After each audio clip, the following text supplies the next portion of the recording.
with a fight tonight, but it is a null Johnston fight tonight. And the reason I say that is because there's two books that we are launching in conjunction with the Business Book Club tonight, and I thought it really apt that we do this for Business Book Club tonight instead of a normal launch. Seeing as though Jacques runs the Business Book Club, which is doing exceptionally well. We've already built the library and still stocking it, so can we give him a round of applause for this, guys, please? Leadership, I'm glad to see leadership in the house tonight. That's what he calls you, man. Nonto, where's other leadership? So, I spoke to Iain. It's been an absolute pleasure working with Iain. Mr. Null in the quiet corner has been very quiet working with me towards this book launch, but Iain has been in the arena. He's taken it with both hands and has taken all the advice, and you guys are going to buy the book tonight, let me tell you. All the advice I've given him, he's come to Fatima Abdullah, is that you I see there? Hello, darling. He's taken all the advice, come to the events, and this is where the culmination of this. And we have a good old giggle, don't we, Iain? Who's the best author tonight? This is what this little conversation is going to be about tonight. Who contributed best? Because there's two fixes. Best looking or best author? Both. No, Jockey, that's two questions now. Hey? Best looking, best author, best writer. The fixer. You, my dear friend, are the fixer tonight. And so I'm glad I don't have to fix this tonight. Really, I know. But it's been an absolute pleasure working with the Four Ways Chamber of Commerce. I'm so glad you guys have come to fruition. Trevor, it's been an absolute joy having you in our lives and working with you. Mr. Sabelo is in the house tonight. I hope we're going to do a little bit more business with Four Ways Chamber of Commerce. Glad to see you here tonight, author. Leadership in the house. Protocol observed. Yes? We have to do the protocol observed thing. It's an African thing. I'm still waiting for the African Time book. It's coming. It's coming. Yeah. I have to get, it's going to be a bestseller. Please explain African Time to me. I think this is young man over here in the blue suit who's going to write this for me. So tonight, give yourselves a round of applause. Thank you for being here tonight. Over to the fixer, Mr. Jacques Velleman from the Business Book Club is going to settle this debate. And we'd like to welcome Mr. Iain, Johnston, Trevor now, our two newest authors. Out of 200 in the last 18 months, it's their floor tonight. Thank you, ladies and gentlemen.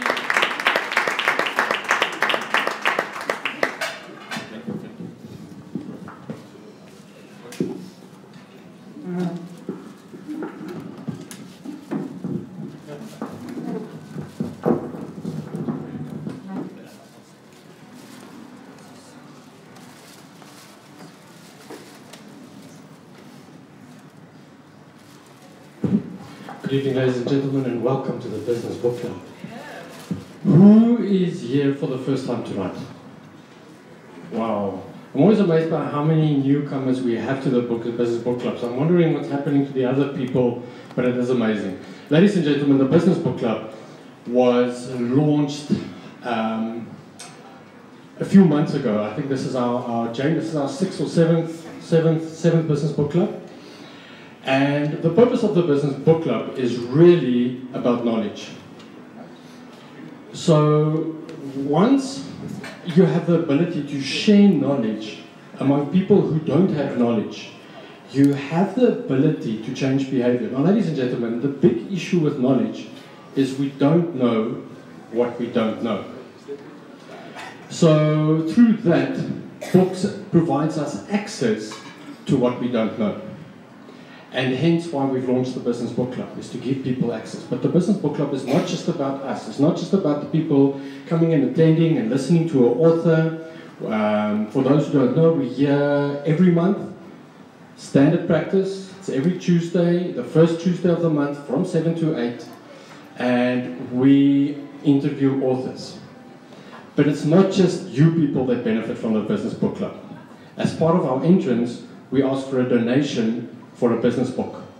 So if you haven't managed to bring one tonight, you're more than welcome to come to our next event and bring 2, just to make up for your entrance fee for tonight. Ladies and gentlemen, these books are an extremely important part of the Business Book Club. It's an extremely important part why the Business Book Club exists, because these books go to people who cannot afford and don't have access to what we might readily accept as normal day common practice. You know, we want something to learn, we go on the internet, we search it, we look on our phones, we go to a library, we buy a book. If we want to know it, we get the info. Not everybody has that privilege. And the Business Book Club supports that. So, without further ado, I'm going to start this evening. Now, this evening is different than any other evening we've ever had before at the Business Book Club. And the reason why this evening is different is because this evening we have double trouble. Usually we only have one trouble, but tonight we've got double trouble. We've got the book was so good that 2 people had to write it. And we are going to hear their stories. But what I enjoy about these authors is their simplicity. I enjoy their deep experience of business. I enjoy the way that they make it practical. Now, if we look at the book that they've written, The Fixer, Simple Ideas to Grow Your Business, it's practical. You know, sometimes what I find when we look at books and when we read them, they come in very thick manuals. And we sometimes lose the gist, and you read the book and you go, but couldn't this author just have said it in a few pages? But tonight we're going to listen to what The Fixer is, and we're going to ask Trevor and Iain to explain to us where the name came from, what the book is about, what's the story behind the book, because every book has got a story, and we're going to hear what that is tonight. But maybe just a little bit of info about our 2 gentlemen. They both are management consultants, so they've been in the business arena for a while. I know that Trevor is more than just a businessman. He's done a few sporty things. He's jumped in a big dam and swam a few miles. He's put on running shoes and run that silly race between, what's the cities? Pietermaritzburg and what's the other one? Durban. He's done that, and then he's jumped into a canoe and going down something that they call water with lots of white stuff on it. So it's about, you know, taking the lessons that happen in life all over and bringing that into business, and that's what we're going to hear about. So, ladies and gentlemen, without further ado, let's have a conversation. I'm giving a bit of feedback there with Trevor and Iain. Now, Trevor, let me start with you. The title, The Fixer.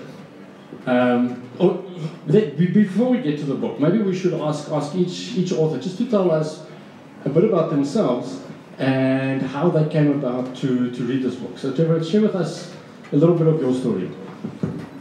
Okay, look, the difficult questions I hand over to you. I knew this was coming.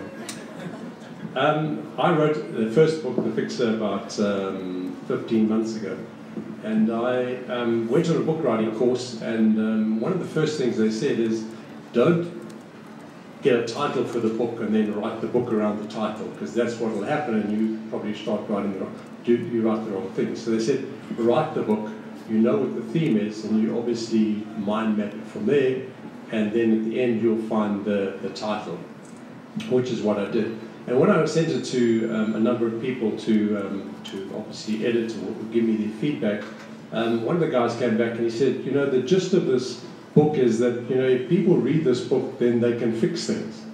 So I said, well, that's it. So obviously there's a popular TV program called The Fixer, but I thought, well, that's an apt name. Deborah hates it, but, you know, apart from that, that's the reason that The Fixer came into fruition. And I mean, besides going to a book writing course, Iain, what made you guys, you know, come to a stage where you say, you know, I've got to write a book? I mean, what was the, you know, were you having a shower one day, or were you with a client one day, or You know, were you looking for something in the books, on the shelves of another bookstore and couldn't find it? What is the reason for writing the book? Is this a difficult question or an easy question? This is an easy one. This is an easy one. I had to write things down so that I could remember them. So it became a personal journal of the type of information that I was imparting out to the clients that I was dealing with. And over a period of time, that started becoming a collection of little stories, which became a book. And that became a book that I just put as a little manuscript on the shelf. And then I came across this book called The Fixer, edition 1. I read through it. I was absolutely amazed at the spelling errors, the grammar problems. And I thought, you know what, I better get on to this guy and just try and clean up a couple of things. He didn't know how to number pages. So that's how we started meeting. Just trying to correct him and help him and consult to him. I heard for the first time that this guy's a management consultant. Where did you get that information from? It's on my CV. Is it on your CV? Okay. You want the real story now?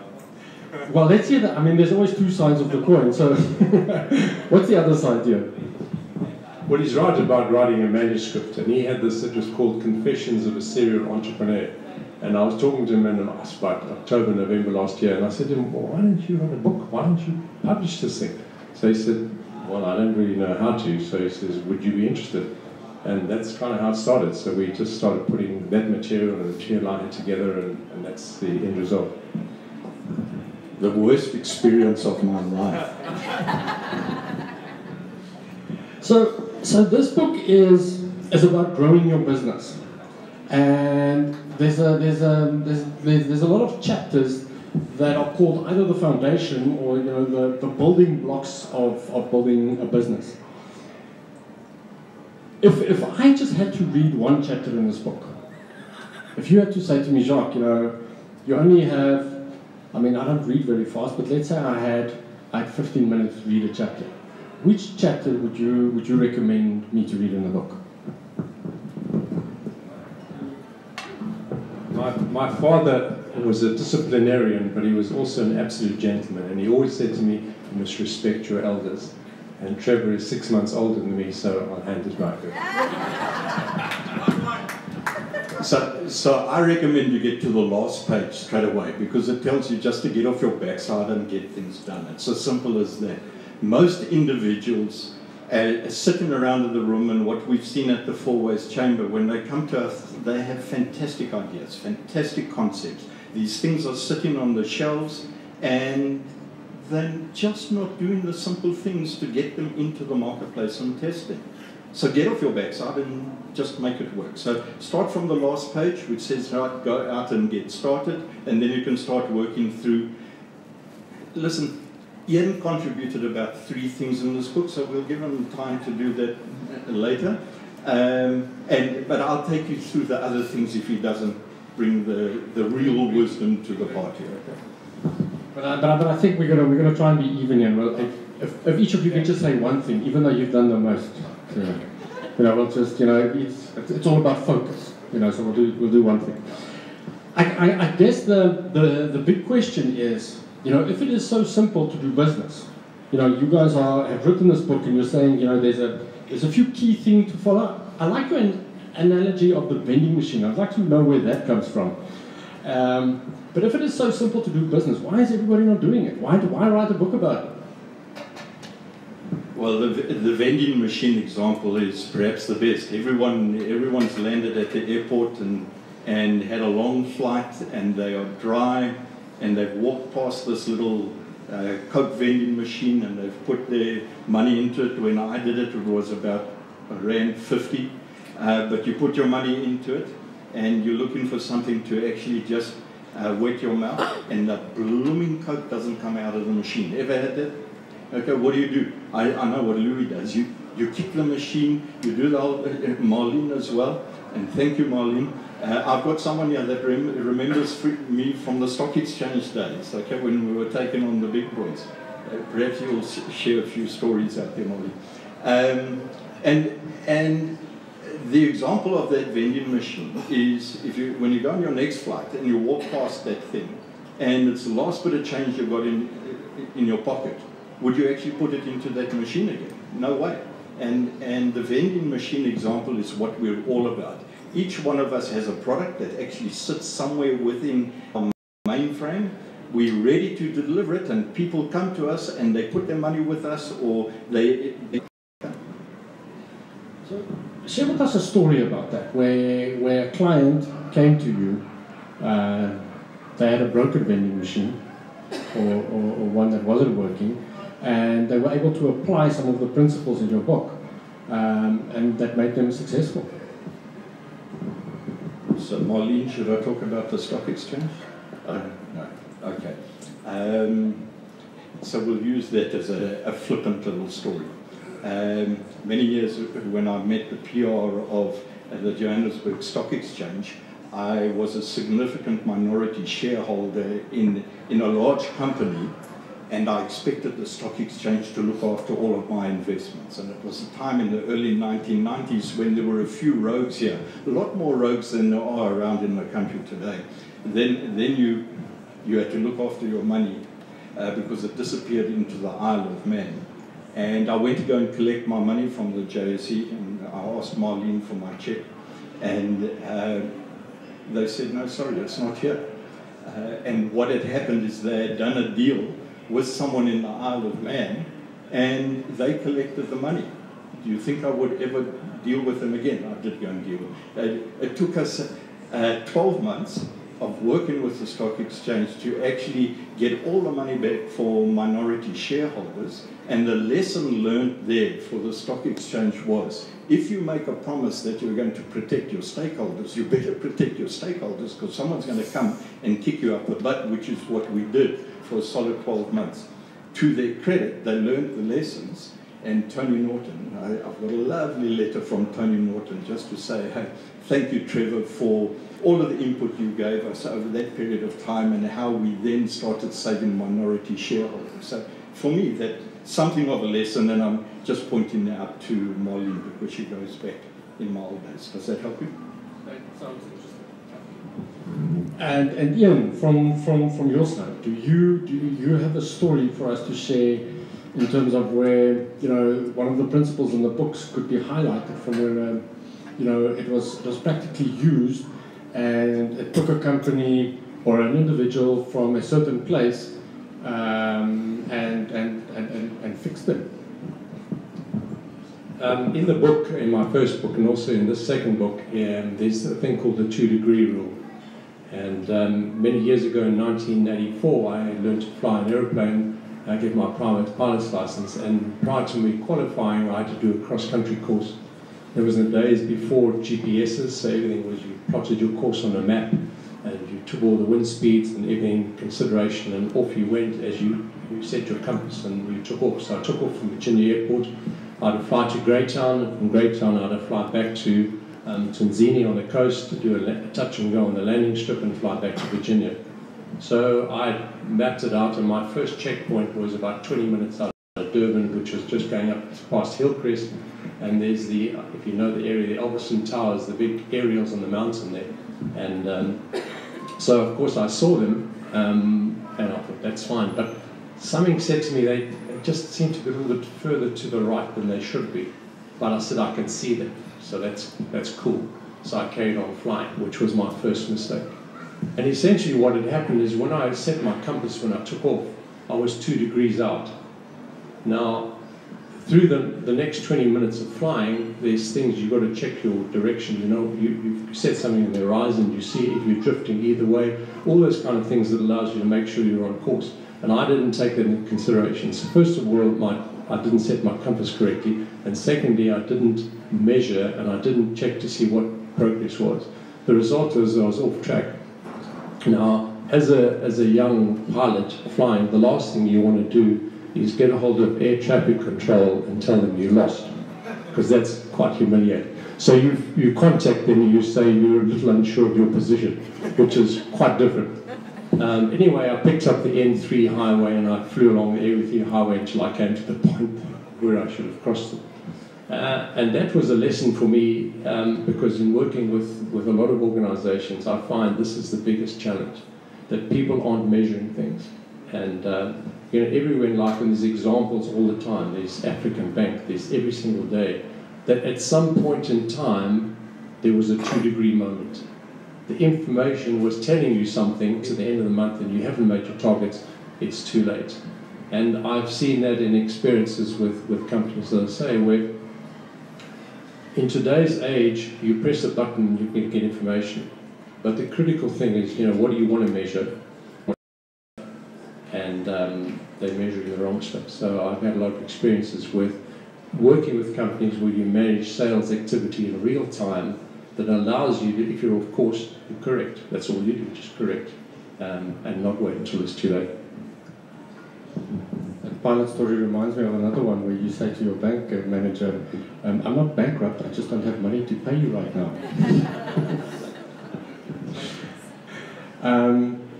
So you've touched there on an important point about measuring in business. And when one works with clients, I know from my own experiences, clients like to talk about profit, but I had a very good second year financial management lecturer at UJ in those days, and he said, well, if you look at revenue, it's really about vanity. That's what the ego talks about. The ego talks about vanity.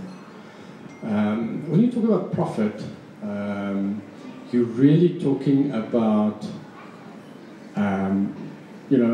sanity, because but when you talk about cash, that's when you talk about reality. Because that's the thing that you've got to measure, and you've got to make sure that that's the part that happens in a business. Now, Trevor, from your experience, when one talks about cash, what have you experienced, and what can we take out of the book about a lot of small businesses? Cash is a big issue. It's not a big issue; it's the biggest issue. So operations, and each and every single one of them, we've started on one basic premise, and people here, my partners in these businesses, and they know it, even Iain knows it, and that is from day one. When we launch the business, it's got to be cash flow positive. So before you even open your doors, you think of opening your doors, your financial blueprint must have been played out so that you can see how much time and effort and expertise I've got to put in, or I've got to borrow from all of my connections to get me to open that door on day one and have positive cash flow rolling in.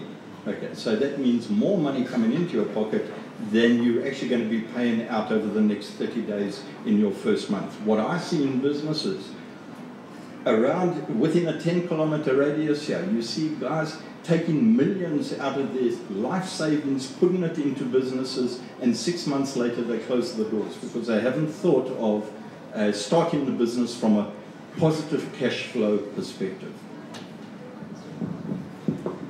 That's an interesting point, because in that chapter in your book you talk about, and I actually think it's a bit of a theme in the book, is you've got to believe in yourself. When one starts in a business, you don't go into a business going, I'm going to see if this is going to work. I'm going to sell some shoes and see what happens. Whoever goes in business goes in with some, I believe in this stuff.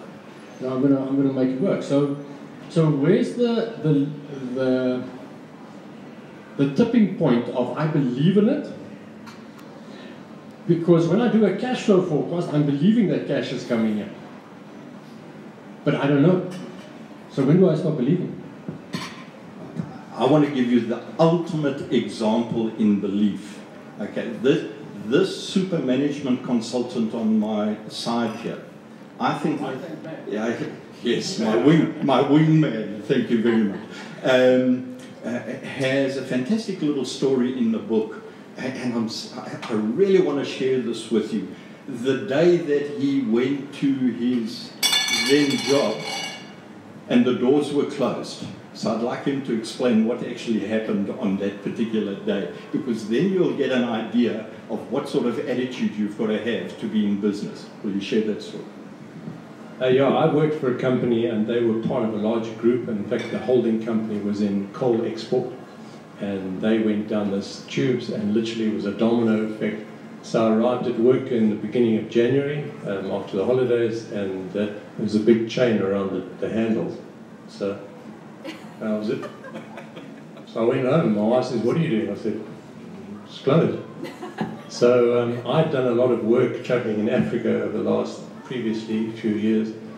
So I had a few contacts and stuff, so I just started selling things. And I remember there was faxes in those days, and I got a fax from the Congo, some guys I knew there, and they said, "Do you supply coffin parts?" So I said, "Absolutely, no problem." So I got the yellow pages out, and I found a place right in the west of Johnston somewhere, got in my car, and I drove there.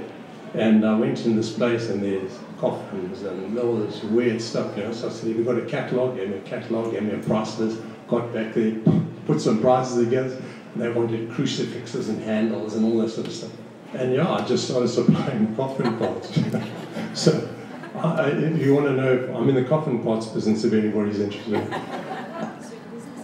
Okay, so I absolutely love that story because that embodies everything that an entrepreneur should have. Attitude, enthusiasm, chutzpah, that's everything that you've actually got to bring into your own operation. And what we tend to see are people who are listening to the news, watching the TV, I don't know what they're watching, reading newspapers, and talking about how the world is going to come crashing down and a nuclear bomb is going to threaten, so we may as well give up. Man, do yourself a favor. We share at the Four Ways Chamber that we've got at any one time within 10-kilometer radius of here, we have 380,000 people just like us that if we boost a page, our Facebook page, by the way, how many people here have got Facebook? Just so we can have a look at that. Okay, if you've got Facebook, do me a favor while we're actually talking here, tag the Four Ways Community Chamber and just check in, pretend you're there. And our numbers to those 380,000 people. You see a book, so I brought him here to the business club and met with Deborah and Kirsten, isn't it? Okay. Is that why it's production by Iain Johnston Books? I do, yeah.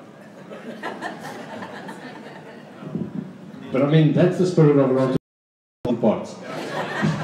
I mean, for those of you who are interested. I guess the thing that really caught my eye about this book, and take one of those chapters that you might a lot of the times it's going to work. How many of those conversations have you had and nothing happens from it just because somebody's not writing it down? Of some form within 21 days, it's unlikely that's going to happen. And that's where people have great ideas, but it's just they don't have the confidence or their fear of the unknown. And the biggest biggest problem why people don't do things is the fear of failure. And you know, failing is fine, it doesn't matter. Nobody's going to laugh at you, just get on with it, just do it. But people have this fear, what happens if this happens? What happens if it fails? And that's why, sadly, there's some great ideas out there, but there's no sort of traction. If I can add to that as well, in the book we talk of most people have got great ideas. Their concepts are fantastic. They've worked them through for 3, 4, 5 years. And in fact, I think all 5 will turn around and cotton on to that's how this thing can work. We need youngsters that understand what we don't understand, social technology, how to connect our ideas to those 380,000 people that are just waiting for us to connect with them, and I don't know how to connect. So we need youngsters like Kim, who understands the technology, and she's holding up, I don't know what it is, but it's broadcasting something to someone around the world. We need youngsters to actually get together with old farts like Iain, no, you're okay, and to connect the ideas with the technology, because most of us, if we're not thinking through on this technology, I don't have a watch.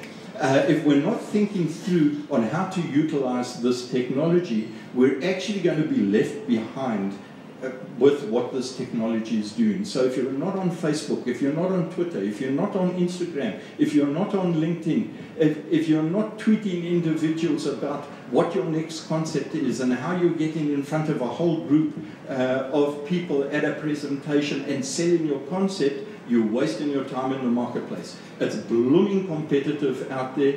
You will see that many people are losing their jobs. There are so many people selling coffins now that Iain had to come and actually start a publishing company just to get out of that industry, okay?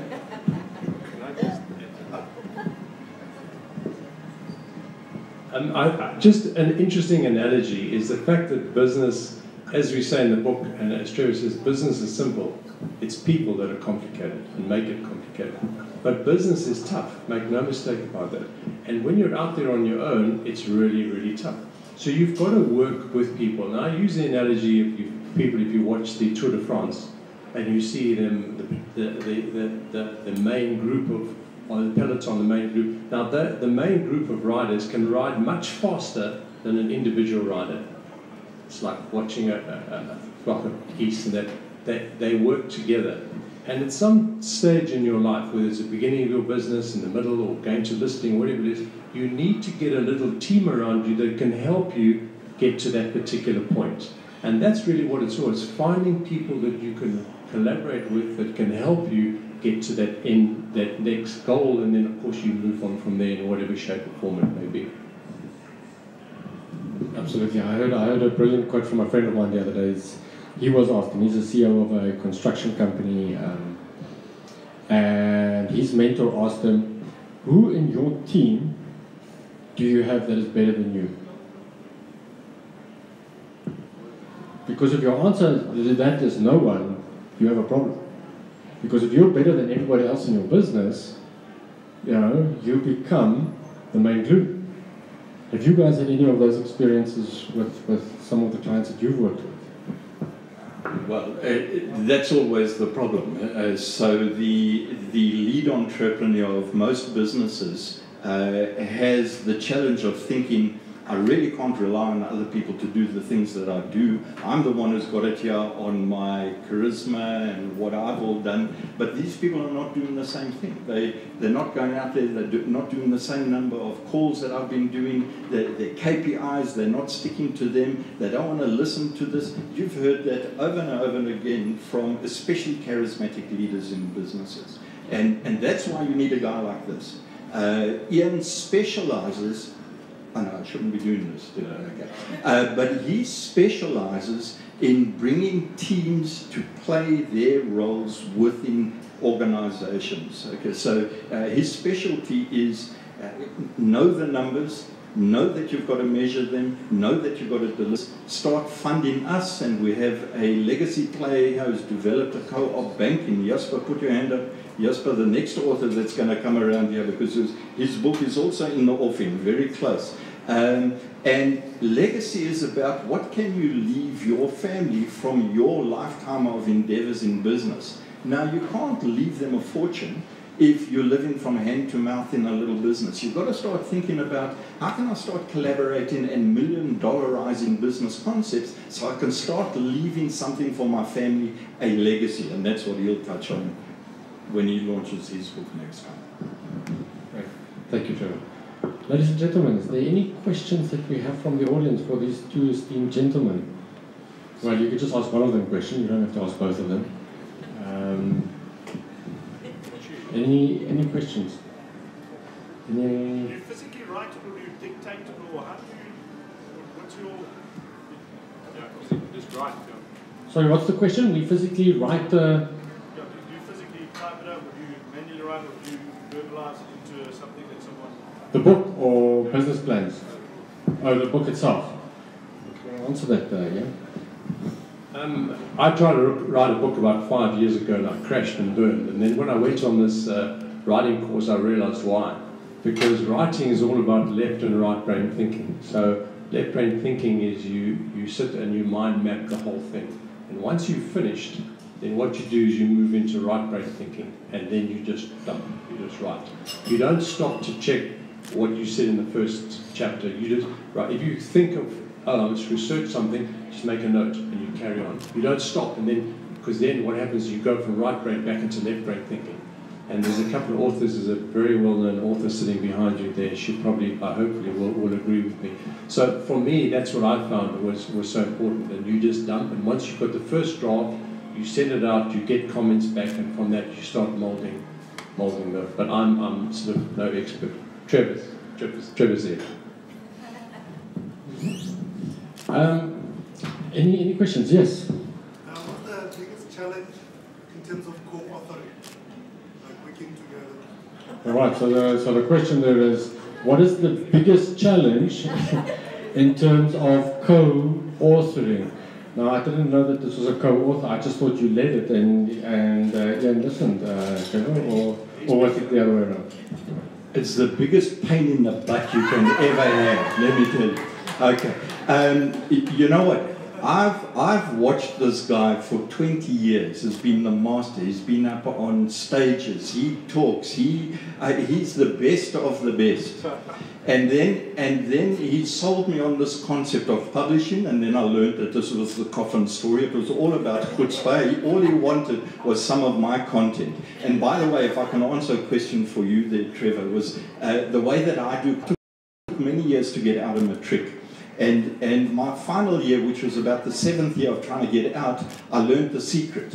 Take the book and just summarize it a little bit. So since then, whenever I've bought a book, I've actually summarized the book, or if you come and look at my libraries, it has a yellow highlighter, and that's what I'd recommend for this. Take a yellow highlighter and damage the book as best as you can by highlighting it.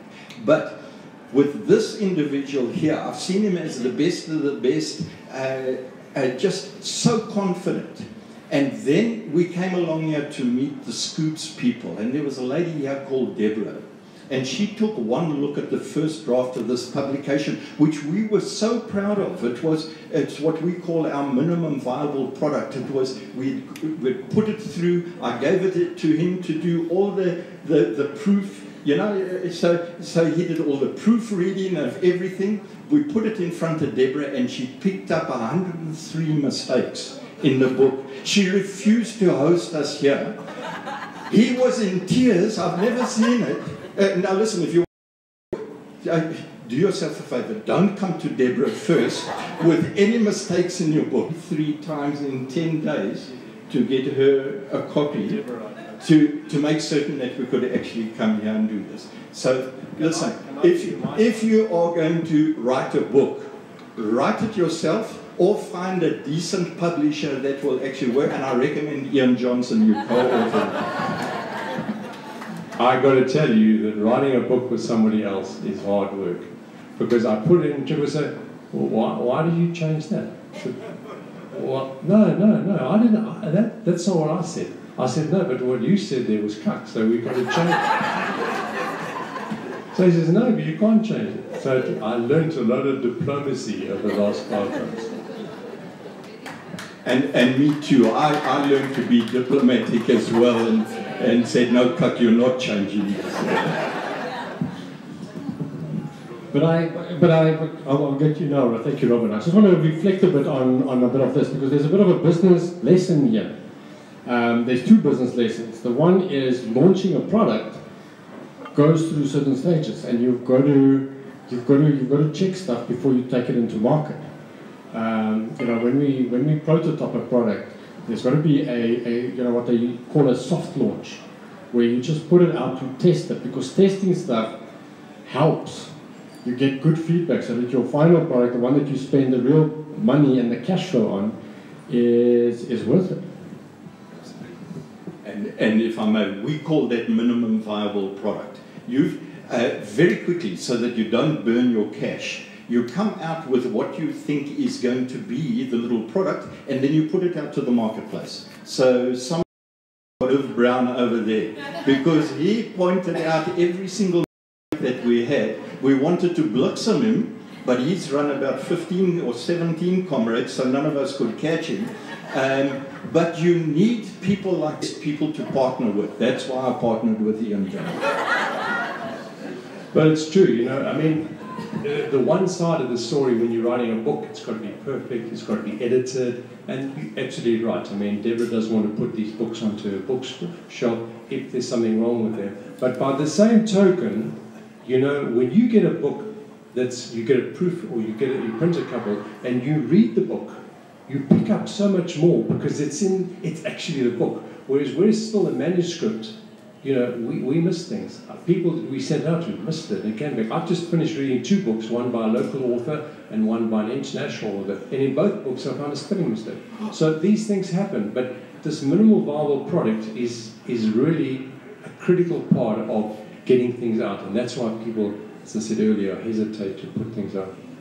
And if I can just say, as a result of that, we've relearned ourselves how to redo our own projects, and we must have in the region of 10 to 15 different business projects that range from around 300 to 500,000 Rand a month through into the billions, that we utilize this as our prototype.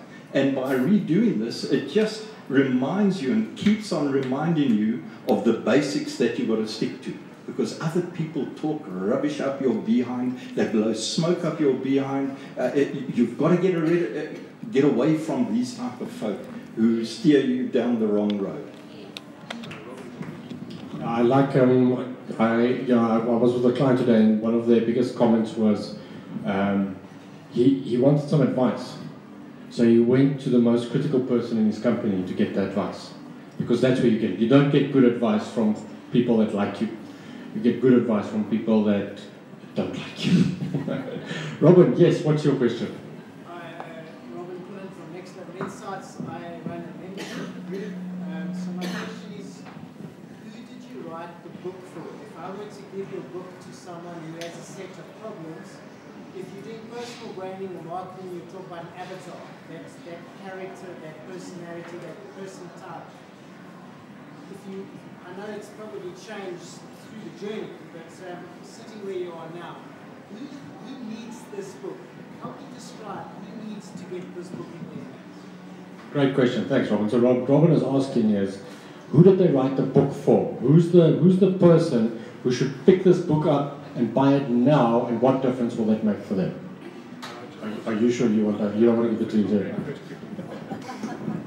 When I wrote the first book, The Fixer, Managing in the Middle, the reason was that in all the work I did with companies and corporates, I got very frustrated because for me the most valuable people in an organization are junior and middle management. And the reason for that is because I talk about the organizational effectiveness triangle, which is the triangle made of the 3 sides of the customer, the business, and the people in the business. And junior and middle management sit in the middle. They're the closest to all 3 sides. Yet they are inundated with information, they measure the wrong things, they're following all the wrong things. So I wrote it originally for that kind of junior middle management, but I gave the book to somebody, he came back and he said, this book is anybody. It's the lessons in that book and the rules that I apply are applicable to any business. And as far as the second book's concerned, I'll let Trevor give it. So I think the second book is from anyone who has an entrepreneurial mindset, through to listed company directors, to college professors, just to remind themselves of what actually drives the economy. People that come up with great businesses, identify what the market actually needs, and they supply them with products that they need at an excellent price. That's the basics of business, and now you've got to work out what are the 1, 2, 3, 4, 5, 6, 7, 8, 9, 10, and I think we've thrown in two bonus steps here that you need to take to $1 million-ize your business. So hopefully that answers the question for you. Thanks, Trevor. Any other questions? Kim, that's not a question. No. Okay. Letitia. I have a question with regards to especially sales. So your sales managers, they set up targets, and usually those targets are depicted from what happens to those people that don't meet the target? Why cannot management be able to admit defeat? Like, you cannot meet those extreme high targets. Why don't management just say, like, okay guys, this is not going to be, we need to go back to square one. Keep on sending the salesmen out and feeding them for the wolves in essence. Right, so thank you, Letitia, that's a great question. So what Letitia is asking is, what happens when salespeople set targets and people then go into business and they go and they chase the targets and whoops, all of a sudden something happens in business. I mean, in our country that happens all the time. We just love it. And the context changes, so the environment changes, and now the targets aren't that applicable as when they were set. But you still have managers that drive them. How does one deal with that? That is beyond my comprehension. And yet, you know, it's Einstein's theory of definition. You keep on doing the same things and you expect different results. And it's beyond me. And I think that some of these big corporates must have it sorted, but sadly they don't. I don't understand it. One of the biggest factors in business today, in any business, is ego. And you know, ego-driven is, you know, that's a destroyer of everything, because you've got to understand what your sales challenge is. You've got to understand what are the solutions for that particular sales challenge. You've got to build a little framework. You've got to build a methodology. And a methodology is an equation. The top line are the things that sales activity must do that enable sales, and the bottom line are sales disablers, things that you must stop doing because they disable sales. And once you've got the methodology in place, then you say, right, well, how do I implement it? What are the implementation process? And it's not easy when you've got an activity, you know how to implement it. And then, of course, you've got the measurement, and then the critical aspect that follows from that is management. Because, you know, sales management, the clue is actually in the title. And yeah, the clue is actually in the title, it's management of sales. And they start managing all sorts of different things. So it's beyond my comprehension why they keep on doing it, and it's a mystery. So I'll tell you why they keep on doing it. They remove themselves too far away from the market. So really, quality management should actually get out there in the front line on a regular basis to go and experience what it's like to be a salesperson. And then the reverse of that is we get too many people that come to us in sales and say, listen, I'm the best thing since peanut butter. If you pay me 150K, I'll make you a fortune. So they ask for the money first before they actually generate the sales. Now in the book, we turn around to you and we say, if you want to build up a great business with great salespeople, we've got a little clue for you as to how you get the best salespeople into your team and outperform any other business. To get there. What are they going to have to do? Buy the book? The secret sauce, it's all in the book. There's a little lesson here, and I guess the lesson is that you know, the sales managers aren't calling out the issue.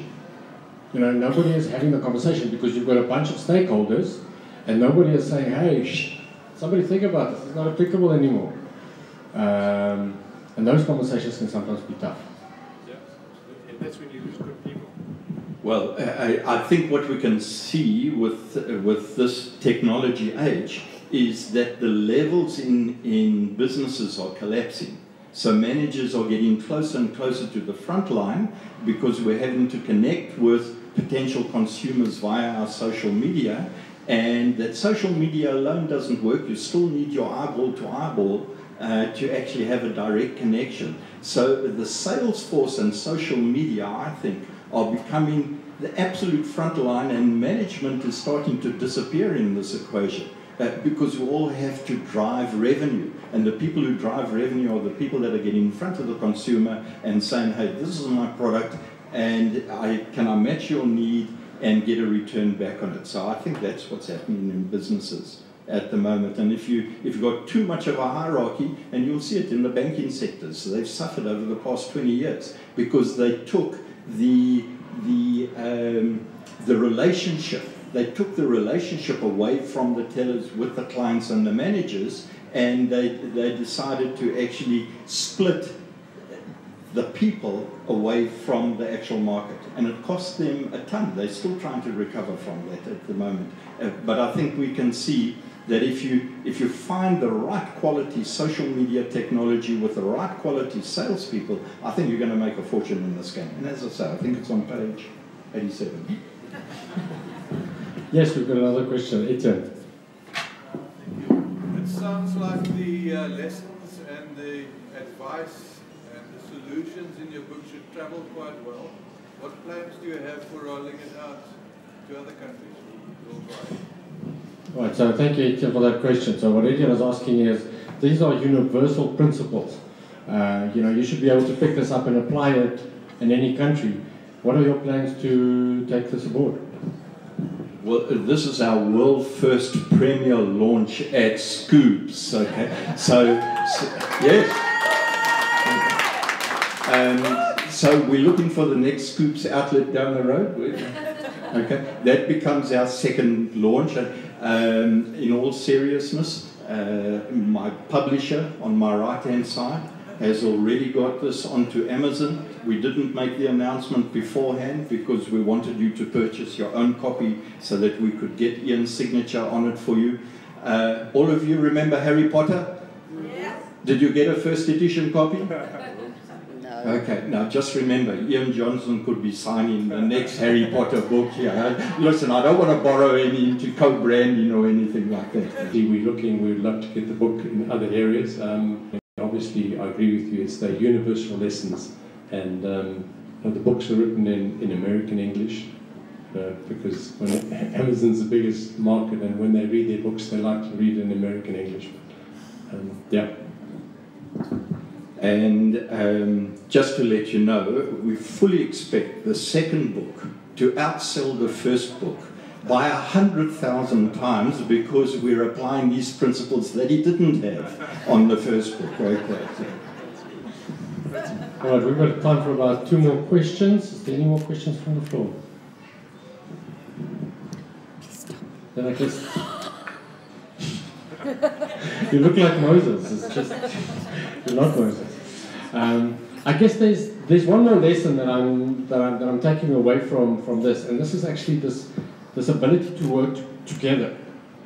Because 1 + 1 in business should be greater than 2.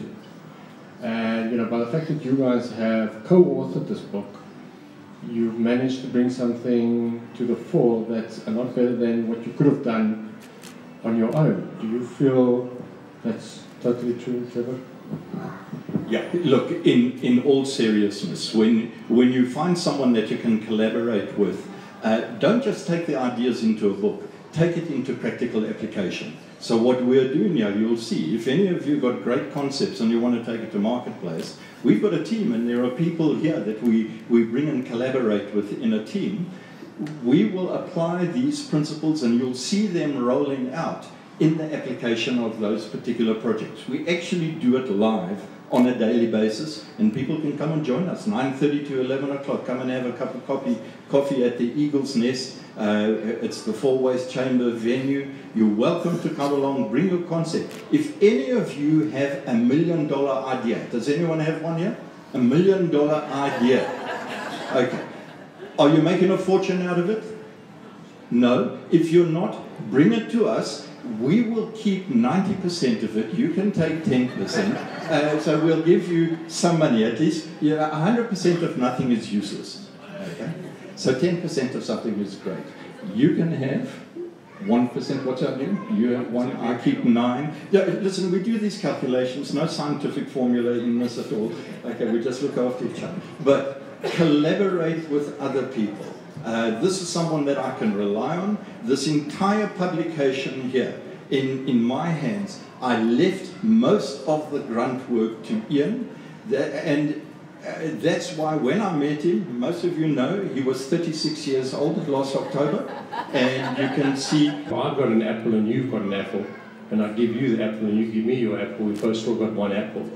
But if I bring an idea and you bring an idea, together we've got 2 ideas. So it's really that sort of collaborative approach. Gentlemen, thank you very much. And I really want to encourage you. I mean, there was an article the other day about big business and how big, some of these big businesses started. If you look at Apple, if you look at Microsoft, if you look at, which are some of these the other ones. But it's Google. It's always 2 founders, or a lot of the times it's 2 founders, because when you've got the ability to collaborate, and I think we totally missing the opportunity to collaborate a lot more. We, the days of superheroes, of Batman and Superman and Spider-Man, they stay in comics, they're not out yet. We need to embrace a lot more the spirit of you. What I want to do is one final thing, and that is just to say thanks and have extreme gratitude. And I've got extreme gratitude for Deborah for always hosting us at the Business Book Club at Scoops. Deborah, this has always been almost like a spiritual venue, because when you walk in here, you walk in between these books, you walk in with Deborah and where's Kirsten, and Kirsten's vibe, they spread their energy around here. This is a great place just to lounge in the afternoon, have a glass of wine, and connect with books, because books are knowledge. So Deborah, thank you so much for hosting us. And then our pianist at the back, thank you very much for bringing music to our ears. Ladies and gentlemen, music is always one of the most important things in our lives. It gives happiness to our souls. To our camera lady, Letitia, thank you very much for always taking beautiful photos for us. And for Jane, beautiful Jane. Jane, thank you for always supporting me and making sure that the lists are always there and always checking, and that all the logistics behind this has worked. And then I would like to thank you guys, because you guys are the guys that make the Business Book Club real. The attendance, without people attending the Business Book Club, it will not be possible. Thank you very much for that. Thank you for your donations. And thank you for beautiful Kim, our Moses, for keeping stuff up, for making us alive on the internet. The grouping, streaming us and putting us out there. Kim, thank you so much for that. And without further ado, ladies and gentlemen, please, they've got beautiful signatures. It's not, just make it quick, because they've got to be out of here by 1:15. They don't shiver too much when they do their handwritings, but if you get in quickly, it should be possible. You guys are